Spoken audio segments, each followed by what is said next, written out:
Avis vascular centre మన దేశంలోనే the best varicose vein hospital. నమస్తే, శ్రీమాత్రే నమః, శ్రీకృష్ణాయ నమః. సింహరాశి, ఈ రాశి వారికి సెప్టెంబర్ మాసంలో అనగా భాద్రపద మాసంలో దొంగల భయము, మనసు స్థిరంగా లేకపోవడము, దీంతో పాటు ఎప్పుడూ కలహాలు, ఇంట్లో కావచ్చు మీరున్న ప్రదేశంలో కావచ్చు కలహాలు వచ్చే అవకాశం కనబడుతోంది. అలాంటి వాతావరణం ఏదైనా కనబడితే కనుక జాగ్రత్తలు తీసుకునే ప్రయత్నం చేసుకోండి. అయితే దుష్ట సహవాసము మీరు గతంలో చేసి ఉంటే, ఏ వయసు వాళ్ళైనా సరే చేసి ఉంటే కనుక వారి వల్ల మీరు ఇప్పుడు బాధలు పడవలసిన పరిస్థితి ఏర్పడుతోంది. ఈ విషయంలో పెద్దల సలహా కానీ లేదా జాగ్రత్తలు కానీ తీసుకున్నట్టయితే కొంత ఒడ్డున పడే అవకాశం ఉంది. లేదు అంటే కనుక చాలా ఇబ్బందులు పడే అవకాశము ఎక్కువగా గోచరిస్తోంది. జాగ్రత్తలు తీసుకోండి. అయితే డబ్బుకు కూడా ఇబ్బందులు పడ్డము, రుణాలకు వెళ్ళడము, ఆ రుణాలు తీర్చలేని పరిస్థితి, ఇలాంటి ఇబ్బందికరమైన వాతావరణము ఈ సమయంలో గోచరిస్తోంది. స్త్రీల వ్యవహారంలో కొంత జాగ్రత్తగా ఉండండి. అంటే మీ ఇంట్లో స్త్రీలు కావచ్చు, మీరు పనిచేసే ప్రాంగణంలో కావచ్చు, ఎవరైనా సరే స్త్రీలు స్త్రీలతో కూడా కావచ్చు, పురుషులు స్త్రీలతో కూడా కావచ్చు, జాగ్రత్తగా ఈ మాసంలో అంటే తెలియని స్త్రీలతో జాగ్రత్తగా ఉండే ప్రయత్నం చేసుకోండి. అయితే మరి గురు ఫలితము, శని భగవానుడిది, రాహు కేతు, ఈ యొక్క ఫలితాలు ఎలా ఉంటున్నాయంటే, ముందుగా గురు ఫలితం చూసినట్టయితే మీకు బంధువుల వల్ల కొంత ఇబ్బంది కలగడము, వారు మిమ్మల్ని వేరుగా పెట్టడము, లేదా ఏదైనా ఇబ్బందికరమైన మాటలతో కొంత సూటిపోటి మాటలతో మిమ్మల్ని ఇబ్బంది పెట్టేటట్టుగా ఉంది.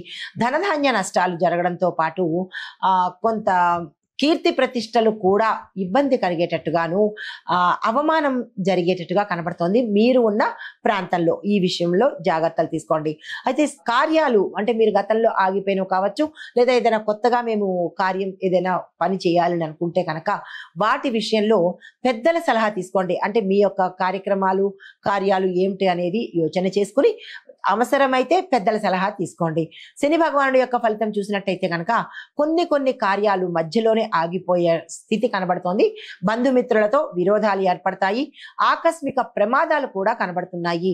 ఈ విషయంలో జాగ్రత్తలు తీసుకోండి. తర్వాత కొంతమంది వల్ల మీరు పనిచేసే వాతావరణంలో కొంతమంది మిమ్మల్ని ఇబ్బంది పెట్టడం కానీ జాగ్రత్తలు తీసుకోండి. తర్వాత కొన్ని అశుభ ఫలితాలు మీరు ఫేస్ చేయవలసిన పరిస్థితి ఏర్పడుతుంది. ఈ విషయంలో కొంత సంయమనం పాటించుకోండి.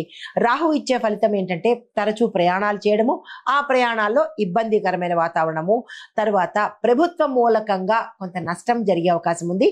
పశు నష్టము, తర్వాత ధన నష్టము, వస్తువు నష్టం కూడా కనబడుతోంది. ధనధాన్యాల నష్టము, అనవసరమైన త్రిప్పట, దీంతో పాటు ఆ తలచిన కార్యాలు విఘ్నమయ్యేటట్టుగా కనబడుతోంది. తర్వాత కేతు ఫలితం చూసినట్టయితే కనుక కేతు సంపూర్ణమైన మంచి ఫలితాలు ఈ మాసంలో మీకు ఇవ్వబోతున్నాడు. పలుకుబడి, సమాజంలో సర్వత్రా అనుకూలం కలగడము, దీంతో పాటుగా దేశ సంచారము అంటే మీరున్న ప్రదేశం నుంచి వేరే ప్రదేశానికి సంచారం చేయవలసిన పరిస్థితి ఏర్పడుతోంది. అనారోగ్యము, కొంత కుటుంబాల్లో కలహాలు వచ్చే అవకాశం కనబడుతోంది. ఈ విషయంలో జాగ్రత్తలు తీసుకోండి. అయితే అన్ని రంగాల వాళ్ళకి చూసుకున్నట్టయితే కనుక వ్యవసాయదారులకు శ్రమ ఫలిస్తుంది. మీ గృహంలో సంతోషకరమైన వాతావరణం ఉంటుంది. అప్పులు తీర్చే అవకాశం కూడా కనబడుతోంది. మీరు వేసిన పంట గిరాకీతో పాటు మంచి మార్కెట్ ధర కనబడుతోంది. కొత్తగా రుణాల కోసం ప్రయత్నం చేసే వాళ్ళు ఈ సమయాన్ని ఉపయోగించుకోవచ్చు.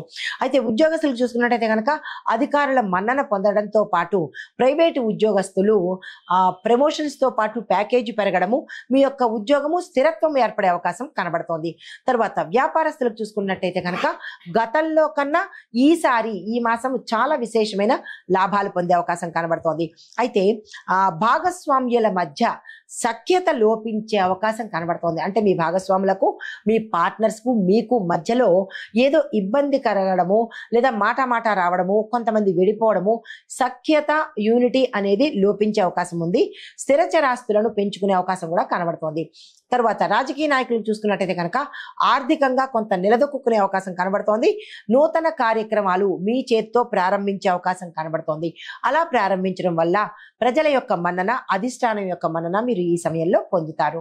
తర్వాత విద్యార్థులకు చూసుకున్నట్టయితే కనుక జ్ఞాపక శక్తి పెరిగి మీరు ఏదైతే సాధించాలని అనుకుంటారో అవి సాధించడానికి ఇది చక్కని సమయము. మీ గోల్స్ కావచ్చు, మీ టార్గెట్స్ కావచ్చు, లేదా మీరు ఏదైతే అనుకుంటున్నారో దాన్ని సాధించడానికి, సక్సెస్ పొందడానికి, విజయం సాధించుకోవడానికి మంచి సమయము. ఈ 30 రోజులు మీరు వృధా చేసుకోకండి. తర్వాత ఒక్కొక్కరికి సూచన పరిహారాలు చూసినట్టయితే కనుక ముందుగా మఖా నక్షత్రం వాళ్ళు అనగా 1, 2, 3, 4 పాదాల వాళ్లకు సంకటహర చతుర్థి స్తోత్ర పారాయణం ఉంటుంది. ఆ స్తోత్ర పారాయణ చేసుకునే ప్రయత్నంతో పాటు సంకష్టహర చతుర్థి వ్రతాన్ని కనుక ఒక 4 మాసాలు 3 మాసాలు చేసుకుంటాను అని సంకల్పం చెప్పుకోండి. మీ యొక్క కష్టాలు పోతాయి.